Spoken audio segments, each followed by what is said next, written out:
Good evening. I'm Jamie Sanks, and I want to talk to you about public history locations and the historiography of the following locations. These public locations will be beneficial for 11th graders in Georgia whose social studies curriculum is U.S. history. Follow-up activities will be mentioned after each public location. Let's start with the Boston Freedom Trail.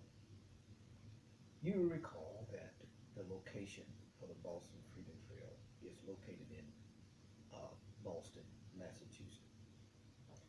The theme of the Boston Freedom Trail is walking into history, possible value or educational outcome of the trip. I will answer that. Number one, Freedom Trail is a unique collection of museums, churches, meeting houses, burying grounds, parks, a ship, and historic markers that tell the story of the American Revolution and beyond. Two, the Freedom Trail is a 2.5-mile red line leading to 16 nationally significant historic sites, each one an authentic treasure. On the trail, you can learn about the people who live here, their courage, and what they risked, striving for victory and freedom. Three, student will experience benefits of visiting the official sites on the trail.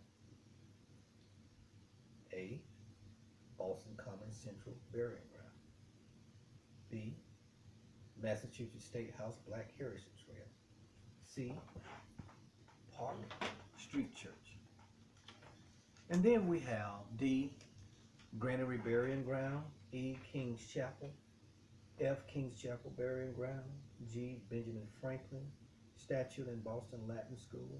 Then we have Old Corner Bookstore, Old South Meeting House, Old State House, site of Boston Massacre, Faneuil Hall, the Black Stone Block, Paul Revere House, that'd be awesome, Old North Church, Cops Hill Burying Ground, Bunker Hill Monument, USS Constitution, Boston Navy Yard. 4, students will also experience the benefits of the beyond by visiting the steps off the trail. There are many sites beyond the original 16 sites that deserve attention. They are A, the Liberty Tree. B, the John Adams Courthouse. C, Dorchester Heights. D, Walk to the Sea Trail. E, Commonwealth Museum. F, Minuteman National Historic Park. After visiting the Freedom Trail, the student will comment, write, and present their favorite enlightening part of the trip. That would be fun. Let's deal with the architect of the Capitol. Location of the architect of the Capitol is located in Washington, D.C. The architect of the Capitol is the federal agency responsible for the maintenance, operation, development, and preservation of the United States Capitol complex, and also the head of that agency. The architect of the Capitol is the legislative branch and is responsible to the United States Congress and the Supreme Court. The theme for the architect of the Capitol is stewards of iconic buildings and grounds of Capitol Hill since 1793.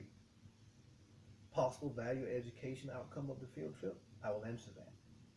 Architect of the Capitol House, historical rotunda paintings such as the baptism of Pocahontas, the Declaration of Independence, discovery of the Mississippi by De Soto, embarkation of the Pilgrims, General George Washington resigning his commission, landing of Columbus, surrender of General Burgoyne, and surrender of Lord Cornwallis. Architect of the Capitol houses the National Statuary Hall collection that is comprised of statues donated by individual states to honor persons notable in their history. The collection consists of 100 statues contributed by 50 states, 2 statues per state. Students could visit the site and, as a follow-up project, write a biography about one of the statues of the honored person of their state. Student can visit apotheosis of Washington, It is painted in 1865 by Constantino Brumidi. The apotheosis of Washington is the eye of the United States Capitol raised into the heavens in glory, flanked by female figures representing liberty and victory frame surrounded by six groups of figures which represents war, science, marine, commerce, mechanics, and agriculture. Let's go on to the last one. Thomas Jefferson's Poplar Forest. Poplar Forest was Thomas Jefferson's plantation and plantation house in what is now Forest, Bedford County, Virginia. He designed it and treated it as a private retreat, working on it from 1806 until his death 20 years later. Skilled slave labor was used in its construction. Known as the architect of such buildings as Monticello, the University of Virginia, and the Virginia State Capitol, Jefferson built the more remote and lesser known Poplar Forest as a place to escape the crowds of visitors at Monticello and seek solitude. It was designated, I should say, a National Historic Landmark in 1970. It is operated as an historic house museum by the Corporation for Jefferson's Poplar Forest. As a follow-up activity, students can respond to writing prompts, which will ask them if they were to build a house, where would they like to build it and why. I want to thank you for listening.